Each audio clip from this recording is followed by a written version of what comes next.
아멘. 박수로 우리 하나님께 영광 올려드립니다. 감사합니다. 너무 은혜가 됩니다. 이 찬양으로 하나님께 올려드리며 저는 이런 생각을 했습니다. 하나님, 이 시간만은 설교도 쉬고 찬양만 듣고 또 듣게 해 주시옵소서. 이런 생각이 났습니다. 오늘 호산나 찬양대 너무 은혜로웠습니다. 여러분도 은혜 받으셨으면 박수로 격려해 주시면 감사합니다. 사람이 행복하게 되는 데는 여러 가지의 요건이 있습니다. 그 중에 하나는 소속감의 욕구입니다. 내가 어디에 소속되어 있다는 것 너무너무 좋아합니다. 이번에 어느 팀 야구에서 승리했는데 우리 교회 전도사님 한 분이 자기가 좋아하는, 자기가 팬으로 있는 그 팀이 우승했다고, 29년 만에 우승했다고 저에게 선물을 들고 왔습니다. 커피를 들고 왔습니다. 커피를 가져와서 위 목사님, 제가 소속해서 응원하는 우리 팀이 29년 만에 승리를 해서 이 기쁨을 나누기 위하여 커피를 가지고 왔습니다. 얼마나 그 소속팀이 좋은지, 사람이 내가 어디에 소속되어 있다는 게 참 중요하지 않겠습니까? 특별히 우리는, 저나 여러분은 대한민국에 소속되어 있다. 이 대한민국 땅덩어리는 얼마나 적어요. 들수만 했으면 바짝 들어가지고 캐나다에 가서 호수에 집어넣으면 쏙 들러 빠지는 게 대한민국이에요. 그래도 대한민국 사람만큼 여러분 얼마나 행복하고, 땅이 넓어서 행복한 게 아니잖아요. 우리는 대한민국 백성이라고 하는 것 때문에 얼마나 기뻐하는지 몰라요. 사람이 소리음을 내는데 일본 사람이나 중국 사람은 소리음을 300개나 알파벳을 가지고 400개밖에 못 만듭니다. 그런데 우리 한국 사람은 12,000개 만들어냅니다. 여러분 얼마나 좋은 축복을 우리가 가지고 있는지 모릅니다. 외국 사람은 한 문장 안에다가 1개 국어밖에 못 씁니다. 한국 사람은 3개의 국어를 씁니다. 핸들 이빠이 꺾어라 하면은 영어에다가 일본말에다 한국말, 엔진 좋시 좋다 3개 국어입니다. 야, 여러분 게다에 잉크 묻었다, 이것도 3개 국어예요. 이런 말을 막 할 수 있는 대한민국, 사실 지금 이렇게 좋은 나라, 세계 경제력으로 보면 11을 막 웃돌고 정말로 왔다 갔다 하고 세계에서 뛰어난 대한민국 아니겠습니까? IQ도 106이 넘어서 평균이 세계 제1을 달리는 우리나라. 그러나 6.25 때를 한번 돌아가 보십시오. 6.25 때에 우리 대한민국 사람의 평균 수명이 여러분 조금이었습니다. 세계 231개 나라에서 평균 수명이 우리가 230등이었습니다. 자, 도표를 한번 보십시오. 1950년대 대한민국의 평균 수명 21살. 여러분 여기에 주님 품 안에 안길 사람 천지 색깔이 많아. 그때 두었더라면 전쟁 또 전쟁이 하다 보니까 전부 다 전쟁터에 어린이도 희생당하고 청년들도 희생당하고 많은 사람들이 희생을 당해서 1950년도 그때는 21살까지 살았어. 평균입니다. 70여 년이 지난 지금 우리나라가 어떠냐? 여러분 다음 도표를 보시면은 대한민국 쑥 올라가지고 84살. 여러분 84살에도 만족함이 없는 표정이십니다. 그래서 우리는 지금 어떤 표정을 쓰느냐? 좀 더 오래 살았으면 좋겠다. 천국 안 간다는 게 아니다. 나는 오래 살고 싶다. 그래서 교회에서 주기도문 다음으로 좋아하는 말이 있습니다. 9988231 아시죠? 99세까지 팔팔하게 살다가 2, 3일 아프다가 일어나자. 이거 괜찮지요? 한번 따라해 보시겠어요? 9988231 어려워요? 천천히 할게요. 9988231 시작. 9988231 무슨 뜻이라고요? 99세까지 팔팔하게 살다가 2, 3일 아프다가 일어나자. 괜찮지요? 아멘 하고도 남아. 이거는 아멘 해도 싸지요. 사람이 이렇게 생명에 대한 애착심이 있습니다. 힘들고 어려울 때는 확 죽어버렸으면 좋겠다 그러지만 그렇지 않아요. 저희 어머님이 9남매를 키울 때 얼마나 고생했겠어. 아이고 이놈의 새끼들 보면 내가 죽어야 돼. 내가 죽어야 돼. 수도 없이 들었어. 연세가 드셔서 이제 너희들한테 신세지기 싫다. 죽어야 돼. 죽어야 돼. 내가 죽어야 돼. 그래서 어느 날 제가 용기를 냈습니다. 어머니 언제 죽으실래요? 다른 형제들은 눈치가 있어서 그 말 못했는데 나 혼자 용감하게 엄마 언제 죽을래요? 보다 뒤지도록 혼나고 그날 또 밥도 안 주고 죽 줘버리고 어디 갔다 왔든지 안 왔든지 쳐다보지도 않고 맨날 죽겠다 그래가지고 죽으라고 그랬더니 이놈의 새끼가 어디 이런 놈의 새끼가 있느냐고 그때 어머니한테 개박살 나고 뒤지도록 혼난 적이 있습니다. 여러분 인생이 힘들고 어려울 때는 죽었으면 좋겠다. 내 생명 여기까지 딱 좋다. 나는 그만하면 됐다 하지만은 사람이 그렇지 않습니다. 사람은 생명에 애착심이 있습니다. 사람은 더 살고 싶습니다. 마지막 여러분 가시는 병원 그 마지막 호스피스 병동에도 주사 한 방 더 놓고 약 하나 더 먹으면서 더 살고자 몸부림치는 사람이 얼마나 많은지 모릅니다. 우리가 사는 날 동안 부디 건강하시고 사는 날 동안 예수 안에 승리하시기를 주님 이름으로 축복합니다. 그런데 세상을 살아가는 우리들에게 좀 부담이 되는 게 있습니다. 그것이 뭐냐면은 죽음의 문제입니다. 죽는다는 것을 알고 있지만은 막상 이것이 내 것이 될 때는 거부하고 싶습니다. 그래서 우리 하나님께서는 우리에게 성경 말씀을 통해서 모든 것을 다 알게 하시고 계시를 해 주셨습니다. 그런데 딱 두 가지만은 계시하지 않았습니다. 한 가지는 예수님이 언제 재림하실까? 주님이 언제 재림하실지 우리에게 말씀하지 않았습니다. 그냥 구름만 보고 먼 하늘 이상한 구름만 떠도 우리 주님 저 구름 타고 오실까? 우리는 그렇게 생각하고 바라볼 뿐이지 예수님 재림 날짜를 가르쳐 주지 않았습니다. 두 번째 우리에게 비밀로 붙여둔 것 한 가지는 여러분과 제가 죽는 날을 우리 하나님은 알려주지 않았고 알려주지도 않습니다. 우리의 죽음의 날을 알 수 없고 그러다 보니까 우리가 힘들고 어렵고 몸 아플 때 죽음에 대한 두려움, 가족 중에 사랑하는 이가 나보다 먼저 떠났을 때 허전함과 눈물, 걱정, 고민 이것은 우리 곁을 떠날 수가 없습니다. 죽음에 대한 두려움이 우리를 힘들게 하고 또 하나 우리를 힘들게 하는 것이 있습니다. 그것이 뭐냐면은 죄책감입니다. 내가 지은 죄에 대해서 찔림이 있습니다. 물론 사람마다 다릅니다. 죄를 많이 짓고도 나는 죄 없다 하는 분이 있고 죄를 조금 지어놓고도 나는 죄를 많이 지었다고 하는 분이 있습니다. 즉 죄책감이라고 하는 양심적인 기준이 있어서 나를 힘들게 하기도 하고 나를 이기게도 하고 나를 쓰러지게도 하고 나를 일어서게도 하는 것이 양심, 죄책감이라는 것. 우리가 율법전설을 모른다 할지라도 윤리 도덕을 잘 모른다 할지라도 우리는 우리대로의 양심적인 가치 기준을 가지고 살아갑니다. 내가 가지고 있는 양심 기준에 다른 사람도 같이 맞아 떨어지면 좋은데 내 양심과 너의 양심이 다를 때 우리는 실망하고 힘들어하고 답답해합니다. 죽음 앞에서 우리는 답답해하고 양심적인 가치 기준이 달라서 답답해하고 또 하나 마지막 나를 힘들게 하는 것이 있습니다. 허무주의라고 하는 것입니다. 열심히 살아왔는데 내가 왜 살아왔는지 또 살아가야 되는데 살아갈 용기가 없습니다. 내일 아침에 이 시간을 만날까 두렵기도 하고 또 어떨 때는 너무 재미있어서 내일을 잊어버리고 살 때가 있고 오늘이 너무 고통스러워서 내일 같은 날 없었으면 좋겠다. 왜? 이 고통이 또 올까 봐. 여러분과 제가 지금까지 살아오지만 20대까지는 얼마나 공부하느라고 고생했습니까? 남들 따라가지도 못하고 열심히 했는데 친구는 잘하고 내가 못했을 때 엄마 아빠가 네가 이렇게 공부해서 먹고 살겠나? 네 형은 잘하는데 너는 이게 뭐고? 형은 형이고 나는 난데 얼마나 여러분 공부 점수 가지고 얼마나 우리를 힘들게 했습니까?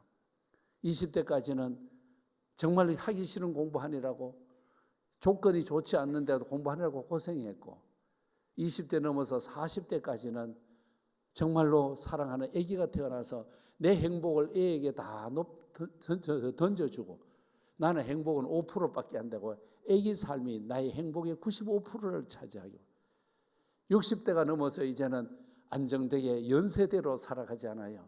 연세대 아시죠? 연금으로 세상을 살아가는 세대. 이 연세대 학생이 되어서 좋아하고 지공어른으로 공짜로 지하철 타고 다니지만은 그런 행복과 즐거움을 누리려고 했더니 친정아버지가 편찮고 친정어머니가 몸져 누워 계시고 시아버지 시어머니 이 세상에서 내가 한번 낳아보지도 못했고 정말로 사랑받아 보지도 못했는 시아버지 시어머니라는 법률적인 것 때문에 가서 뒷바라지 하다가 허리 아프고 지치고 인생이 이거냐. 그러다가 지친 상태에 손자 손녀가 와서 재롱 부리면 거기에 또 쏙 빠져가지고 할아버지의 경제력과 어머니의 정보력과 아빠의 무관심에 의해서 아이가 자란다거니 할아버지는 또 손주에게 돈 주는 재미로 살아가. 애들 돌봐줬다고 자녀들이 돈 30만 원, 40만 원 주면 그게 고마운 거야. 그 돈 가지고 있다가 손자 좋아서 신발 사주고 장난감 사주고 하다 보니까 맨날 미치는 거예요. 들어오는 돈은 있는데 애들 더 사주니까 할아버지 마음, 할머니의 마음이 그렇지 않습니까? 그럼 이렇게 살다 보니까 나에게 남는 게 뭐예요? 옛날에는 식탁 앞에 꽃병을 꽂아놨는데 이제는 약병을 꽂아놔야 되고 이 남편은 운전사로 써먹어야 되고 아내는 나에게 간호사가 되어 있고 세상에서 뭐를 얻었다 한 것 같지만 얻는 것이 없고 이 세상에 다 된 것 같지만은 또 근심과 걱정 속에 살아가는 생이 저와 여러분의 생이 아닌가 생각해 봅니다.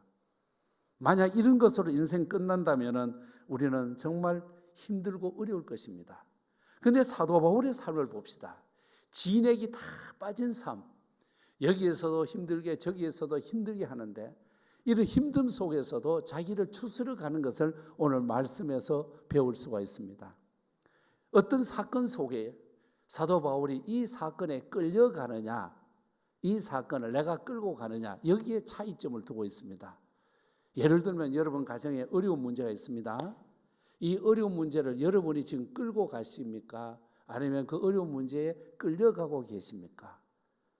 또 이 어려운 문제 속에서 내가 눈물로 지쳐 있지는 않는지, 어떨 때는 피동적으로 가지만 어떨 때는 능동적으로 살아가고 있지 않은지, 그리고 사도 바울의 삶을 보면은 내가 여러분 노예의 영을 받아서 사느냐, 주인의 아들의 영을 받아 사느냐, 여기에 차이점이 있다는 것입니다. 그러다 보니까 오늘 우리가 현재적 의미를 어떤 생각을 가지고 살아가느냐에 따라서 나의 오늘 삶을 헤쳐나가는데 도움이 될 수도 있고 도움이 안 될 수도 있다는 거예요. 사도 바울이 지금 감옥에 갇혀 있습니다. 원망해야 되고 통곡을 해야 되고, 특별히 사도 바울은 지금 감옥에 갇혀 있는데 미결수입니다. 공판이 계속 이어져야 되는데 공판도 없습니다. 감옥에 갇혀 있으면은 선고의 날이 있어야 되는데 선고도 없습니다. 어찌 살아야 될지 어떻게 진행될지도 모르면서 2년을 감옥에 있는 거예요. 2년을 감옥에 있으면서 사도 바울이 이런 고백을 한 거예요. 하나님, 내가 이렇게 감옥에 갇혀 있습니다. 내 현실이 지금 감옥에 갇혀 있습니다. 내가 이 현실이 감옥에 갇혀 있지만은 오히려 이것이 하나님 복음 증거에 도움이 되기를 원합니다. 나는 그렇게 믿습니다. 이런 고백을 하는 거예요. 여러분, 돈이 조금만 있으면 쓸 수 있고 또 그 돈으로 내가 행복을 누릴 수 있다 생각하는데 막상 제가 돈이 없는 거예요. 그럴 때 내가 돈에 끌려가는 것이 아니라 내가 돈이 없지만은 내 속에 있는 것 믿음이 있다. 나는 기도할 수 있는 마음이 있다. 내게는 말씀이 있고 성경의 거룩한 약속이 나에게 있다. D.L. 무디가 화재가 나서 교회가 다 불타버렸습니다.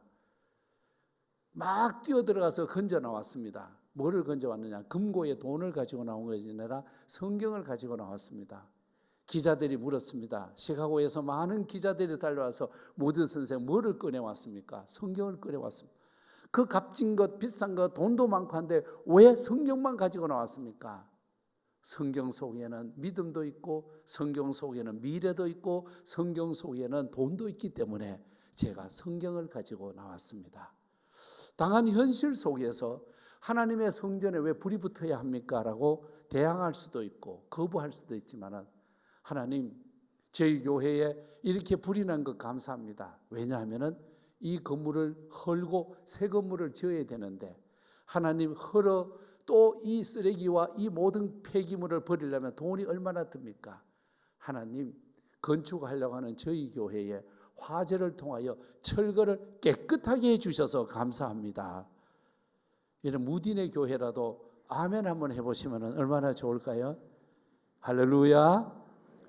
똑같은 현실을 내가 끌고 가느냐 끌려가느냐, 여기에 차이점입니다. 다 같은 자녀이지만은 노예의 자녀이냐 주인의 자녀이냐 따라서 달라지도록 되어 있다는 것입니다. 우리가 복음 전하는 것, 사도 바울의 경우는 오늘 한번 보시면은 고린도전서 9장 16절을 보십시오. 그가 어려움 속에 있습니다. 같이 읽어 주십시오. 시작. 내가 복음을 전할지라도 자랑할 것이 없으면 내가 부득불할 일임이라. 만일 복음을 전하지 아니하면 내게 화가 있을 것이로다. 아멘. 내가 지금 갇혀 있는 거예요. 그런데 이 복음을 전하고 다니면서도 복음을 전하는데 내가 고생하고 어려움 당하지만은 복음을 전해야 내가 살 것이지 살기 위해서 복음을 전해야 돼. 그렇지 않으면 내게 오히려 화가 올 것 같다. 자기가 당한 현실을 축복으로 바꾸어버리는 바울의 인생관을 배울 수 있기를 원합니다. 고린도후서 11장 23절 이하의 말씀을 보십시오. 사도 바울이 고생한 것을 나열해 놓은 거예요. 엄청 많죠. 옥에 갇히기도 하고, 여러분 개수를 손으로 한번 읽어보세요. 자, 옥에 갇히기도 하고, 매도 수없이 맞았고, 여러 번 죽을 뻔했고, 40에 하나 감한 매를 5번 맞았고, 3번은 태장으로 맞았고, 1번은 돌로 맞았고, 1번은 3번 동안 파선당했고, 바다에서 표류하면서 지냈고, 강도의 위험과 동족의 위험과 강과 이방인의 위험과 광야와 바다와 거짓 형제의 여러 가지 모함 속에서 어려웠고, 모두 몇 가지예요?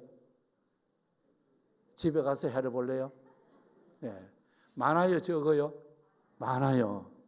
이 많은 것들이 있었는데 이것들이 나에게 복음 증거하고 복음 전하는데 내가 사용했다, 이 뜻입니다.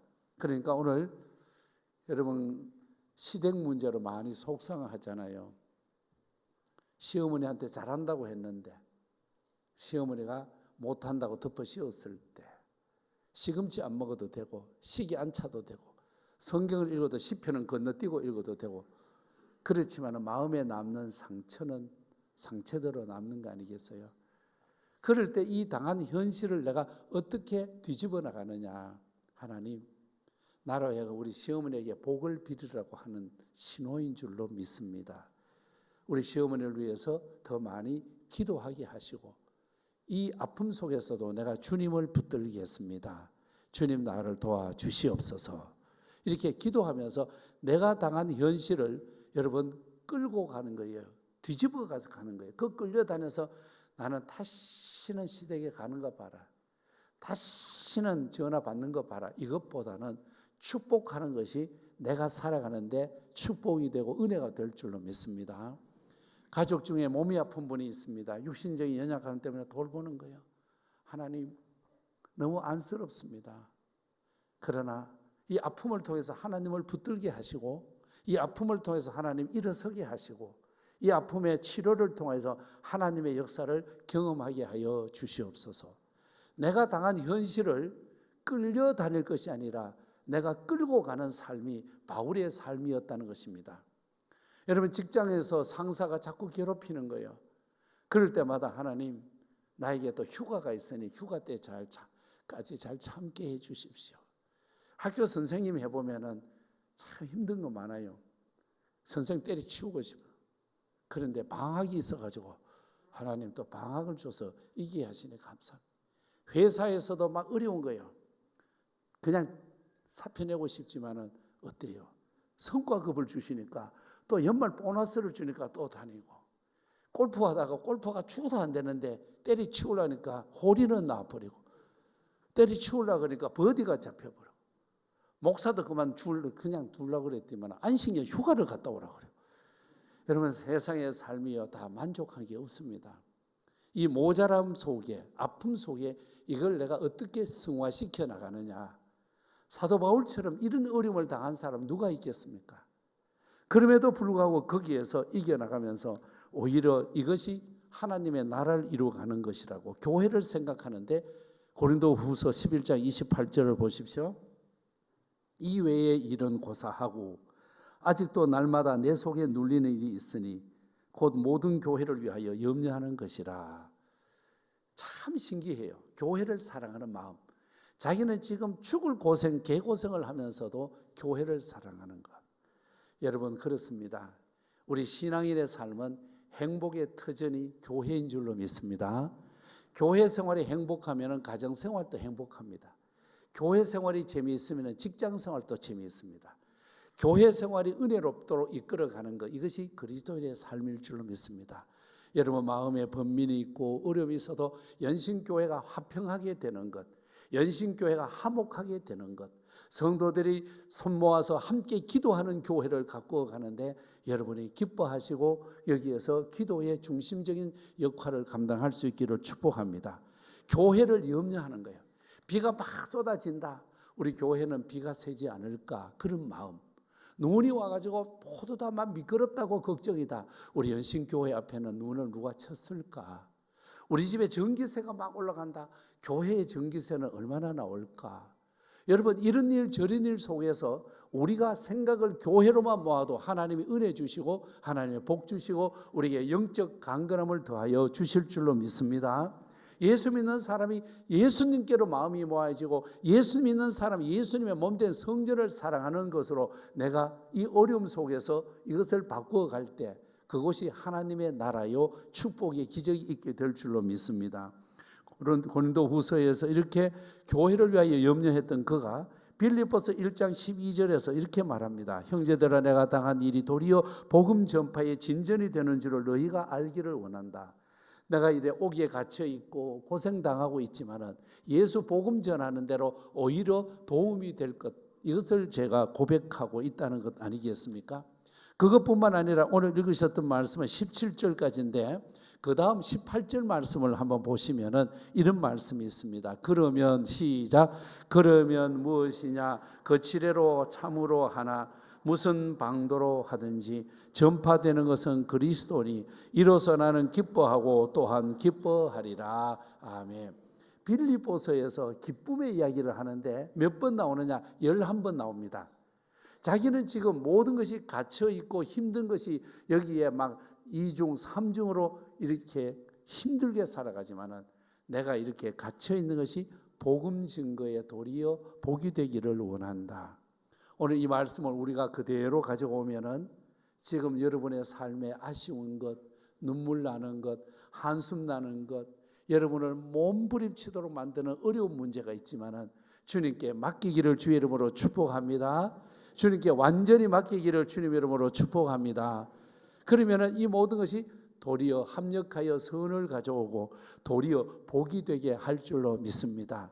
우리 성도들이요, 교회 올 때는 다 가지고 와서 주님의 십자가 밑에다 다 내려놓아요. 갈 때는 그 보따리 또 싸들고 간다니까 이게 문제예요. 오늘 여러분 근심걱정 주의 십자가 앞에 다 쏟아놓고 나가시기를 축복합니다. 나갈 때는 승리의 기쁨을 안고 노래하며 나갈 수 있기를 축복합니다. 하나님께 맡기되 온전히 맡길 수 있기를 주님 이름으로 축복합니다. 차범근의 이야기 잘 아시죠? 축구선수 차범근 1977년도에 무릎 부상으로 이제는 축구가 끝난 줄로 알았습니다. 축구선수가 다리가 고장났는데 어떻게 축구를 하겠습니까? 요즘 어른 같으면 개토톱이 뭐냐, 우리 젊은 분들은 모르는데 어른들 무릎 아픔 붙이는 파스를 개토톱이라고 그래요. 아무것도 없는 상태에서 그가 몸부림치는데 살 길이 없는 거예요. 그때 그의 신앙이 엄청 성숙하고 성장했다 그러죠. 그 아픈 다리 무릎을 붙들고 하나님 앞에 기도하는 거예요.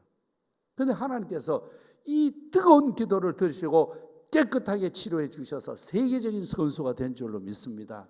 이것이 차범근의 신앙 고백이기도 합니다.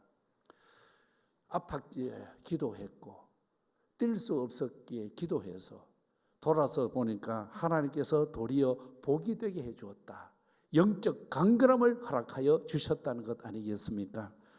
우리 사랑하고 존경하는 성도 여러분, 눈물 나는 일이 있지만은 주님께 맡기면은 그 눈물 속에 진주를 담아 우리에게 은혜로 더하여 주실 줄로 믿습니다. 힘들고 한숨 나는 일이 있지만은 하나님께 기도하면은 도리어 복을 만들어서 우리에게 기쁨의 노래를 만들어 주시는 하나님을 믿으시기를 주의 이름으로 축복합니다.